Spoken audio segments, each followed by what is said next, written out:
Hello, welcome to the award ceremony and closing session.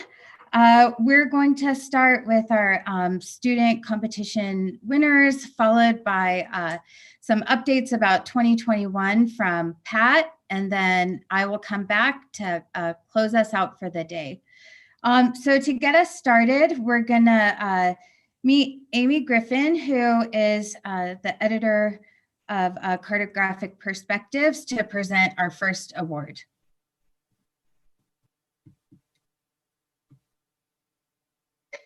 Okay, thanks, Mamata. As Mamata mentioned, I'm the editor of CP, and we have a student paper competition, which was actually established when Pat Kennelly was the editor of CP a few years ago. This is a competition in which every student who publishes a first authored paper in a particular year is eligible for this competition. The judges in each year's competition are members of the editorial board, and I'd like to thank Sarah Fabrikant and Matt Dooley for being the judges this year. So I'm really pleased to present this Student Paper Competition Award this year, especially because we have our winner here at the conference. So Martha, do you want to click the slide? So the winner of this year's competition was Chelsea Nessel. Chelsea is a PhD student at the University of Wisconsin-Madison, and she won for her paper entitled Designing an Experience, Maps and Signs at the Archaeological Site of Ancient Troy. This was a really interesting paper that combined the literatures of cartographic semiotics and experiential graphical design to try and understand how maps functioned with signs at a site to help people wayfind through a complex site. So the result of her research really was a set of guidelines that people who are designing these kinds of maps and signs might consider when they're thinking about how they function together as a wayfinding system. So I'd like to really congratulate Chelsea on this piece of great work. I commend to you the paper, which you can find at that link there. It was published in the last issue of CP for last year. So well done, Chelsea.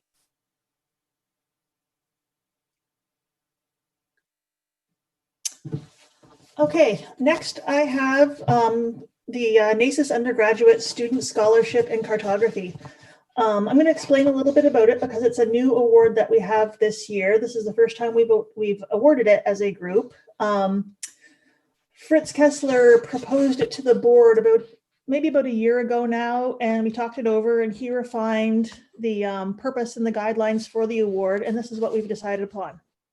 It's an annual scholarship to an accomplished undergraduate student who is majoring in geography or a closely related field while concentrating their work in cartographic or visualization design or research. The award recognizes that through the student's coursework, they will have demonstrated excellence in print or digital cartography, involvement in cartographic research, or activity in cartographic outreach.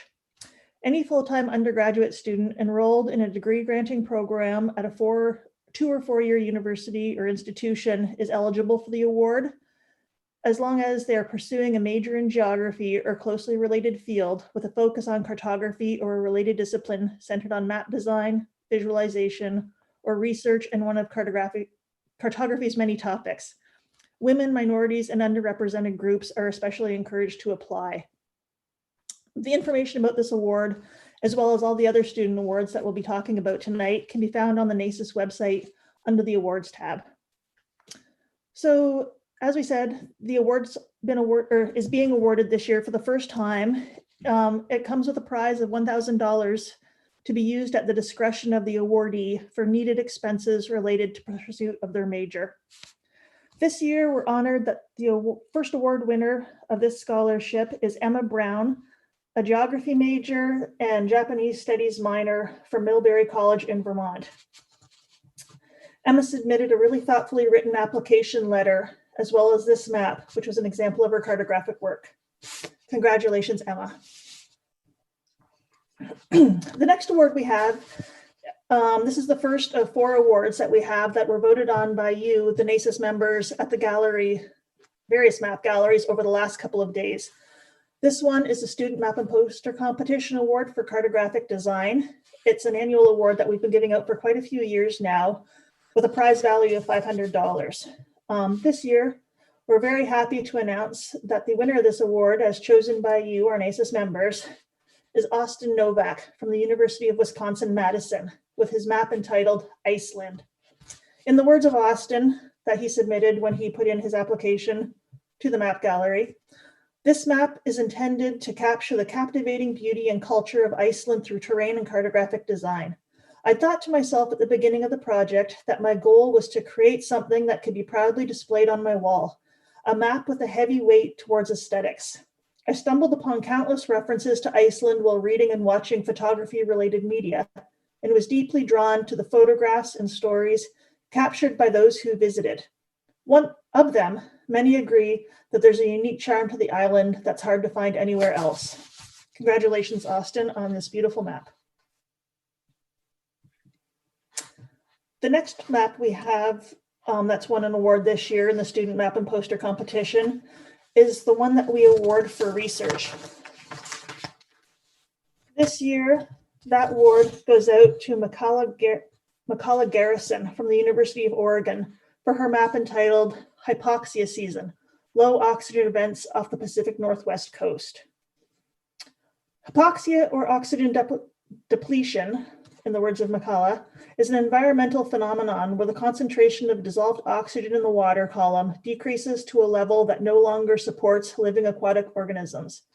I worked with Dr. Samantha Sidlecki, sorry about the pronunciation on that, a biochemical oceanographer at the University of Connecticut, to get the hypoxia data. The map illustrates that low oxygen events occur along the Pacific Ocean off the coast of Oregon and Washington, and that they occur during periods of coastal upwelling from April to September. Congratulations, Makala.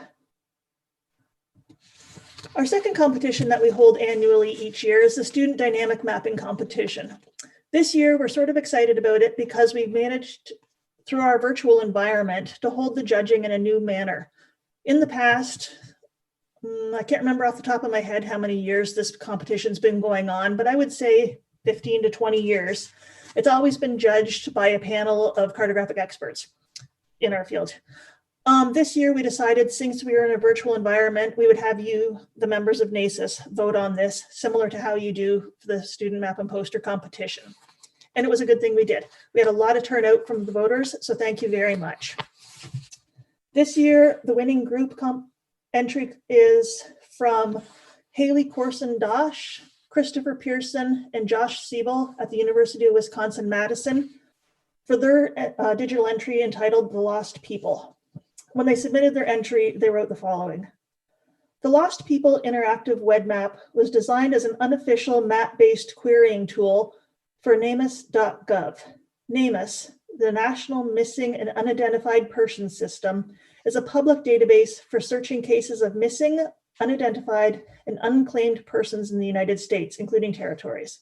This web map allows the user not only to filter cases within each category by gender, age, ethnicity, and date, but also visualize the distribution and volume of cases at the state, county, and city level. As this web map was produced for a course project, it's not currently synced with NACIS. The visualized data here was pulled from NACIS on April 18th, 2020. The Lost People interactive web map was built in spring 2020 for the Interactive Cartography and Geovisualization course at the University of Wisconsin-Madison. It's been designed for desktop use and a general audience of individuals interested in missing, unidentified, and/or unclaimed persons. That's beautiful and very thought-provoking work by this group of students. So congratulations and thank you very much for sharing it with us. And then the last award that we have this year is the Student Dynamic Competition Individual Award. And this year there's a tie. So we do have 2 more entries to give out. The first one that I have up to talk about is from Liz Spano at the University of Kentucky. Her dynamic entry was called Our Vanishing Glaciers, Visualizing a Half Century of Glacier Loss in Glacier National Park, Montana. She wrote, this web mapping project integrates the digitized glacier outlines for approximately 50 years, It displays them interactively and combines them with local climate data downloaded from the Northwest Alliance for Computational Science and Engineering PRISM website. The technology stack for this application includes HTML, SVG, CSS, JS, jQuery, and Leaflet. The responsive and user interface framework includes the use of Mapboxes, Assembly CSS, and vanilla JavaScript. D3.js has been used as the charting library and Chroma.js to determine the color scales used in the symbolization of the glacier points. The application is designed to provide both the professional and public audience an interactive web experience that visualizes the decrease in glacier extent over time. Congratulations, Liz. And then as it's a tie, we do have one more entry to talk about, who is Mara Henderson from the University of Puget Sound. Her map was entitled Migrant Detention in the United States, and she wrote along with it that Immigration and Customs Enforcement built the world's largest immigrant detention system. What has been the impact? This project explores where detention centers are in relation to major environmental hazards identified by the EPA. The question here is one of impact, but also where do we go from here and how can we change the system? Thank you, Mara.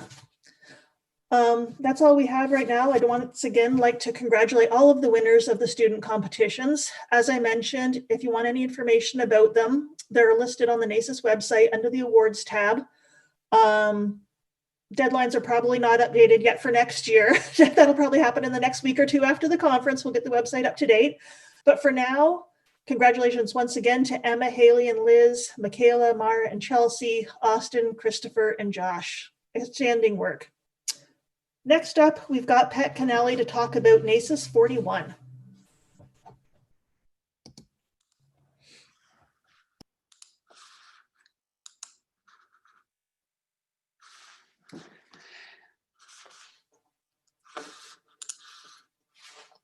Thanks so much, Martha. As incoming Vice President of NACIS, I'm excited to serve as the conference organizer for NACIS 2021. There's obviously a lot of uncertainty in the conference and any conference scheduled for next year, but let me tell you what we know at NACIS about NACIS 2021 at this time.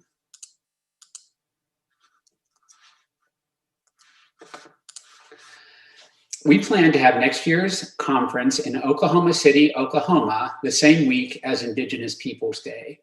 We would like to acknowledge that if we do convene in Oklahoma City, our conference will be located on the traditional lands of the Kickapoo, Osage, Wichita, and Comanche peoples. You may recognize this beautiful map from the Native Lands website, which was featured in Christine and Rudo's presentation yesterday in a fantastic Mapping for Change session. And thanks to Rudo for providing me a screenshot of this map. We are seeking speakers and participants that could help us all better understand the land of our selected venue in a respectful, humble, helpful, and aware manner, as described in Anita Lucheski's talk earlier today. So if you have someone to recommend, please contact me or anyone on the Diversity and Inclusion Committee.